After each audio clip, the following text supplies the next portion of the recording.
See, chapter number 14 of physics second year. It is the third chapter. पहला chapter क्या था? Electrostatics, फिर electrodynamics, अब है electromagnetism.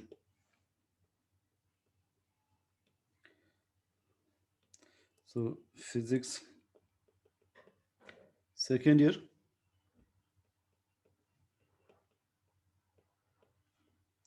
electromagnetism. How do we define electromagnetism?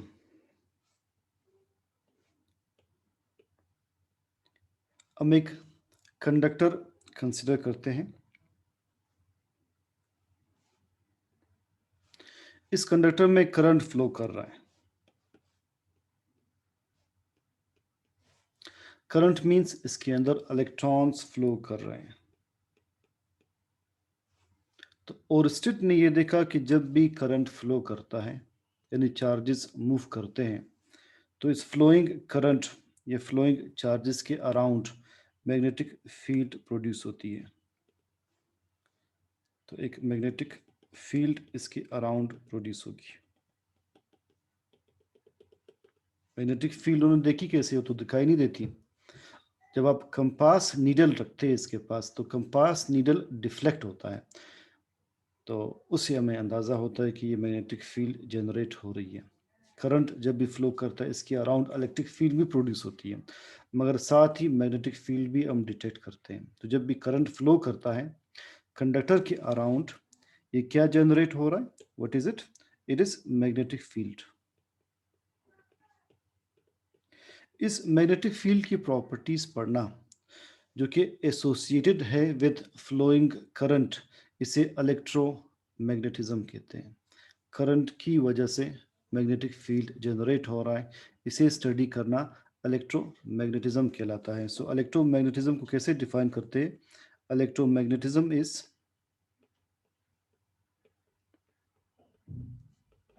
is the study of magnetic field, a study of properties of magnetic field, study of properties of magnetic field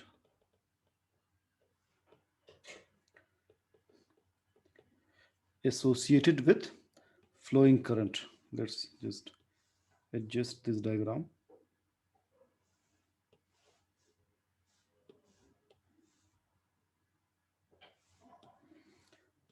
So associated with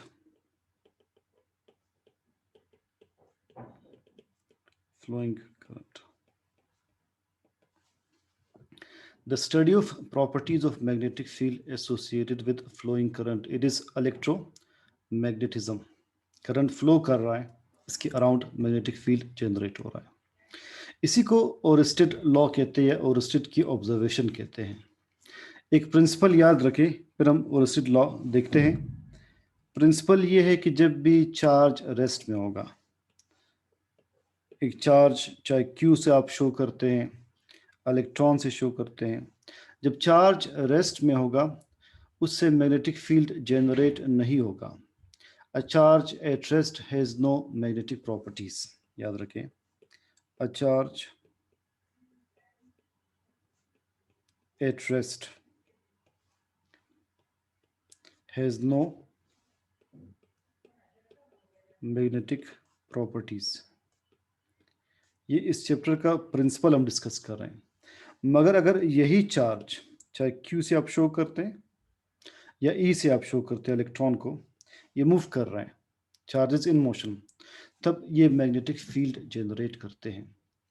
N oscillating charge या a moving charge acts like a tiny magnet. और ये बिल्कुल magnet की तरह magnetic field generate करता है. So conclusion ये है कि an oscillating charge, an oscillating और मूविंग चार्ज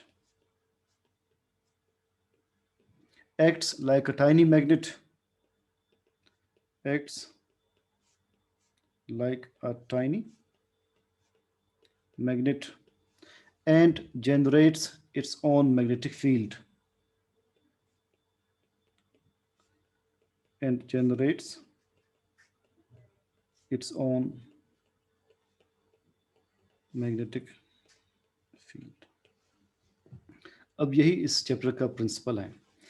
तो पहला टॉपिक है ओरस्टेड लॉ। ओरस्टेड लॉ, यही इसकी फिगर है, यही से इसकी एक्सप्लेनेशन है। इस इनिशियल डायग्राम को हम बार बार कंसिडर करेंगे, पूरा चैप्टर इसी पर बेस्ड है। ओरस्टेड लॉ में उन्होंने ऑब्जर्व ये किया कि जब भी किसी कंडक्टर में से, ये मैग्नेट नहीं है, कंडक्टर है, जब किसी कंडक्टर में से करंट फ्लो करता है तो इसके अराउंड मैग्नेटिक फील्ड जनरेट होगा। जब तक करंट फ्लो कर रहा है मैग्नेटिक फील्ड एग्जिस्ट करेगा, जब करंट स्टॉप करेंगे मैग्नेटिक फील्ड डिसअपियर हो जाएगा। इस मैग्नेटिक फील्ड की डायरेक्शन हम राइट हैंड रूल से मालूम कर सकते हो। मैं आपको बताता हूँ कैसे राइट हैंड रूल अप्लाई करते हैं यहाँ पर। सो ओरस्टेड लॉ या उसकी ऑब्जर्वेशन कहती है कि when current flows through a conductor,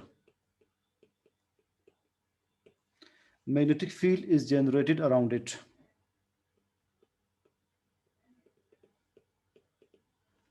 Magnetic field is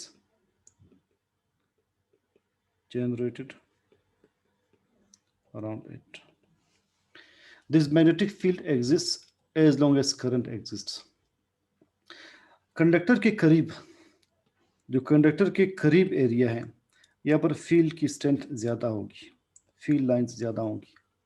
conductor से दूर फील्ड की स्ट्रेंथ कम होगी। ये हम अगेन पढ़ेंगे एम्पियर्स लॉ में। और इसकी डायरेक्शन हम कैसे बता सकते हैं कि ये जो मैग्नेटिक फील्ड लाइंस हैं ये क्लॉकवाइज है या एंटी क्लॉकवाइज। दो ही डायरेक्शंस, क्योंकि सर्कुलर है तो क्लॉकवाइज एंटी क्लॉकवाइज इस तरह से हम डायरेक्शन बताते हैं। अगर कंडक्टर रीडर की तरफ हो, देखिए ये कंडक्टर है, ये रीडर की तरफ है, आप अपना थंब अपनी तरफ कर ले, थंब अपनी तरफ कर ले तो आपके राइट हैंड की फिंगर्स एंटी क्लॉकवाइज जाएंगी। If conductor is towards the reader, so your right hand fingers they move in the anti-clockwise direction, तो magnetic field lines anti-clockwise होंगी।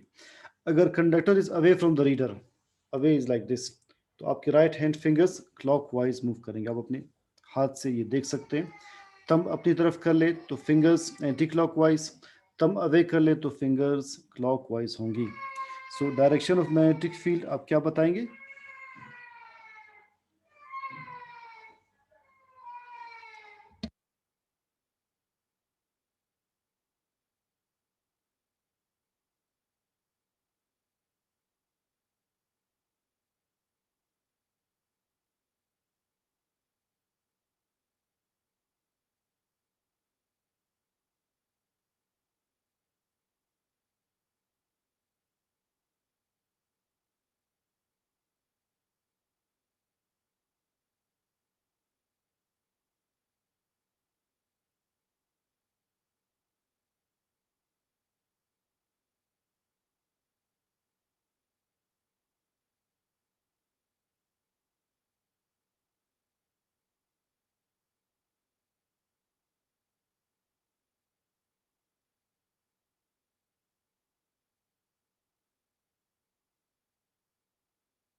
दो डायरेक्शंस क्या है? If conductor is towards the reader, conductor towards the reader,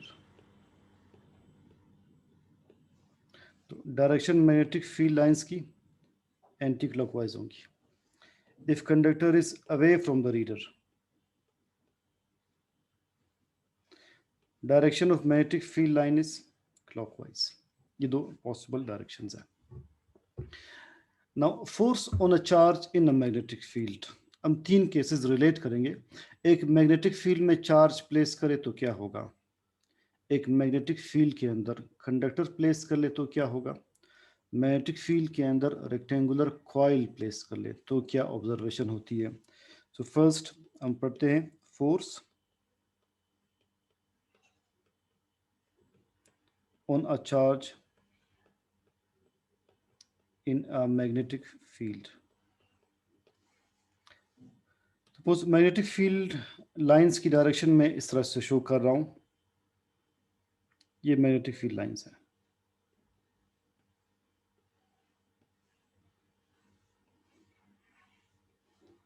इसमें आप कोई भी charge consider कर ले, लाइक इलेक्ट्रॉन प्लेस कर ले, तो आपके सामने 4 केसेस आएंगे। जब तक ये चार्ज रेस्ट में है, इस पर कोई मैग्नेटिक फोर्स नहीं लगेगी। सो केस 1 क्या होगा? Case 1, as long as the charge is at rest, there is no magnetic force exerted on it.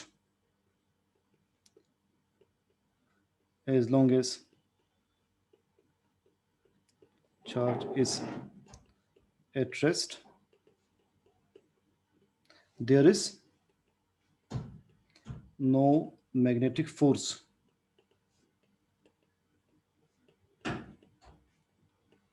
exerted on it. अब केस 2 देखते हैं। सेम डायग्राम केस 2 के लिए।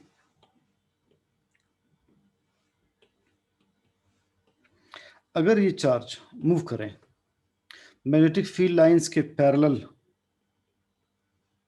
या एंटी पैरेलल, मूव करे या पैरेलल या एंटी पैरेलल, अगेन इस पर कोई मैग्नेटिक फोर्स नहीं लगेगी। सो केस 2 ये होगा, if charge moves parallel or anti-parallel to magnetic field lines, there is no magnetic force exerted on it. If charge moves parallel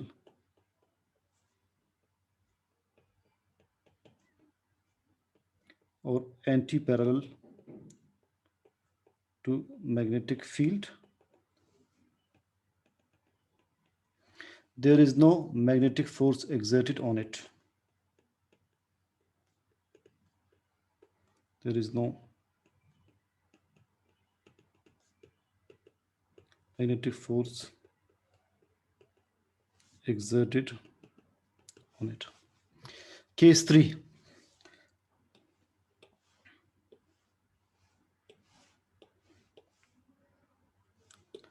अगर ये चार्ज फील्ड लाइंस के परपेंडिकुलर मूव करें, कि perpendicular motion ये होगी,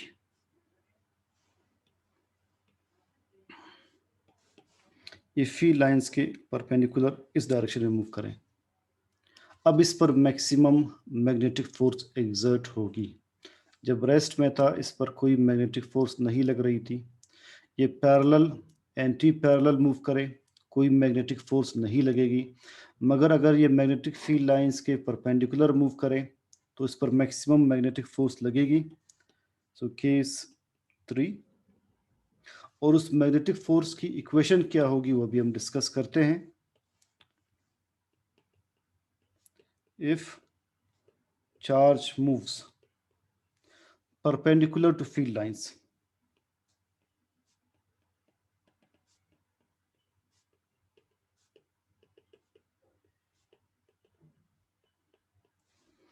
maximum magnetic force is exerted on it, yeah, it is experienced by it.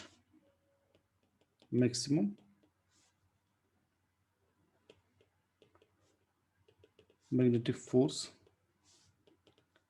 is exerted on it equal to what? Equal to this value, F equal to BQV. BQV, या अगर आप charge electron consider करते तो electron के case में हम BQV के बजाय BeV लिखते हैं।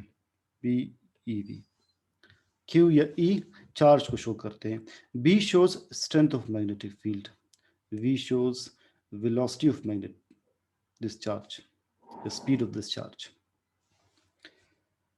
और अक्सर कंप्लीट इक्वेशन में हम BQV sin थीटा लिखते हैं। सो इस इक्वेशन की देखिए इलेबोरेशन क्या है, F इक्वल टू BQV, हम इसे FM से भी शो करते हैं। So F is magnetic force,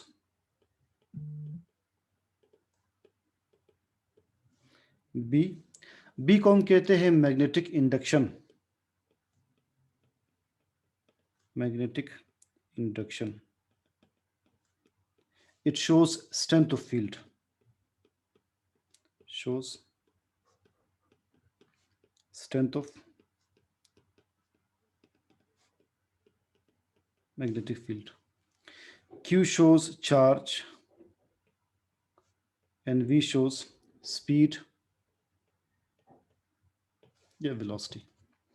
So BQV, और इसमें साइन थीटा हम लगाते हैं, साइन थीटा अक्सर साइन 90 होता है जिसकी वैल्यू 1 के इक्वल होती है, इसीलिए अगर आप ना मेंशन करें दैट्स सफिशिएंट। बी किसके इक्वल आएगा? आप इस इक्वेशन से अगर बी लिखना चाहें तो B is equal to F upon Q V. इस बी का यूनिट हम लिखते हैं टेस्ला।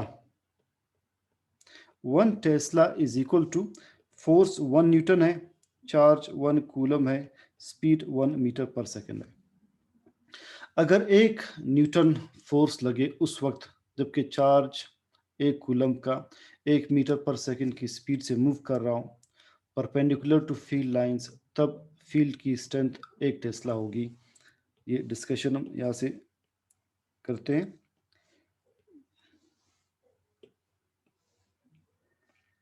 हमने टेस्ला को डिफाइन करना है, तो टेस्ला को डिफाइन करने के लिए हम ये थर्ड केस कंसिडर करते हैं।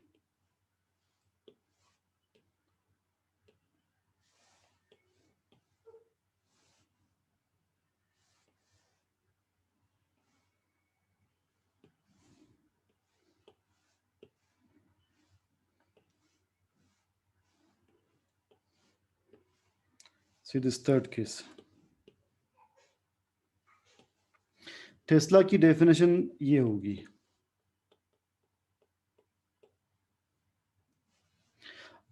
यहां से देखिए, अगर 1 कूलम चार्ज, ये चार्ज 1 कूलम जो कि मैग्नेटिक फील्ड में रखा है, ये 1 मीटर पर सेकंड की स्पीड से मूव करें परपेंडिकुलर टू फील्ड लाइंस, तो इस फील्ड की स्ट्रेंथ यानी बी ये 1 टेस्ला की इक्वल होगी।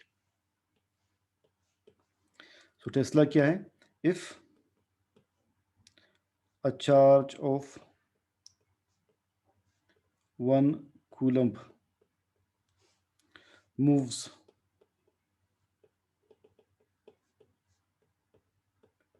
with a speed of 1 meter per second perpendicular to field lines, जो कि शर्त है इसके लिए, perpendicular to field lines,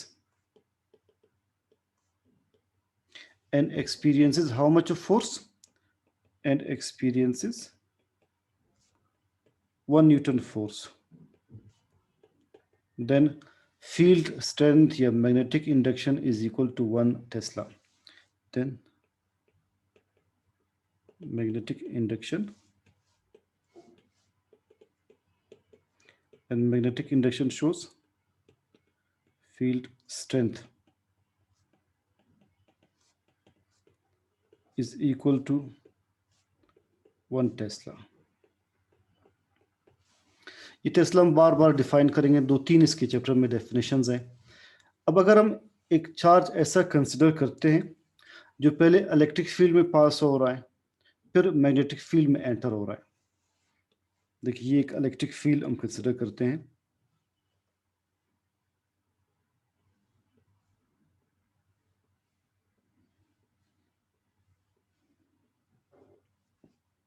it is electric field, इसके सामने है मैग्नेटिक फील्ड।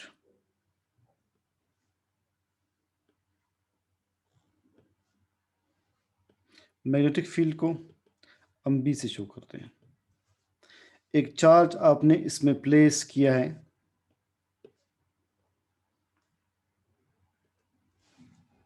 जैसे ही चार्ज इलेक्ट्रिक फील्ड के इनसाइड आएगा इसके ऊपर एक इलेक्ट्रिक फोर्स लगती है, इलेक्ट्रिक फोर्स। ये चार्ज इस इलेक्ट्रिक फोर्स की वजह से डिस्प्लेस होगा, यानी इलेक्ट्रिक फोर्स इसके ऊपर वर्क करेगा, इसके अंदर डिस्प्लेसमेंट प्रोड्यूस करेगा।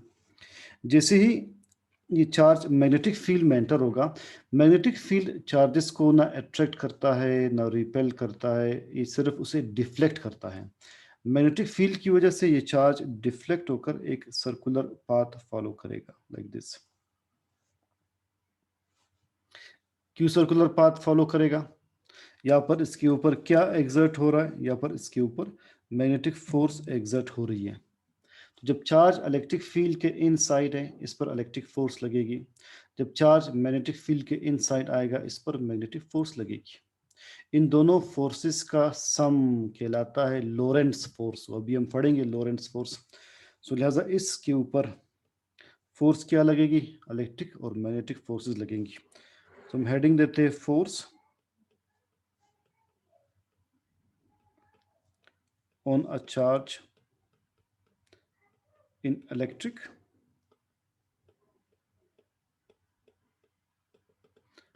and magnetic fields। तो जो फोर्स इसके ऊपर लगेगी that is equal to electric force plus magnetic force। इस फोर्स को कहते हैं लोरेंट्स फोर्स। इलेक्ट्रिक फोर्स की वैल्यू हम लिखते हैं ई क्यू। मैग्नेटिक फोर्स की वैल्यू हम लिखते हैं B Q V. E Q कहाँ से आया? अगर आपको याद हो, E is equal to F by Q, यहाँ से ई क्यू आया, F equal to E Q. तो इलेक्ट्रिक फोर्स की वैल्यू आप लिखेंगे ई क्यू, मैग्नेटिक फोर्स की बी क्यू वी। इलेक्ट्रॉन हो तो फिर आप स्मॉल ई से क्यू को रिप्लेस कर सकते हैं।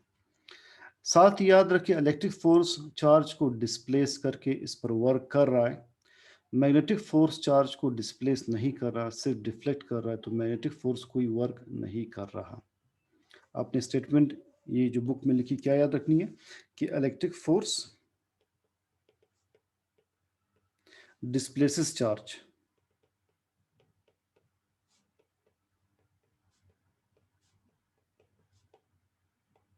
and hence does work on it, and magnetic force only deflects charge, only deflects charge and hence does no work on it। ये अपनी कंक्लूजन याद रखना है। तो आज ये इलेक्ट्रोमैग्नेटिज्म की इंट्रोडक्शन हमने डिस्कस की है। सिमिलर पॉइंट्स कल नेक्स्ट लेक्चर में इसके रिपीट होंगे।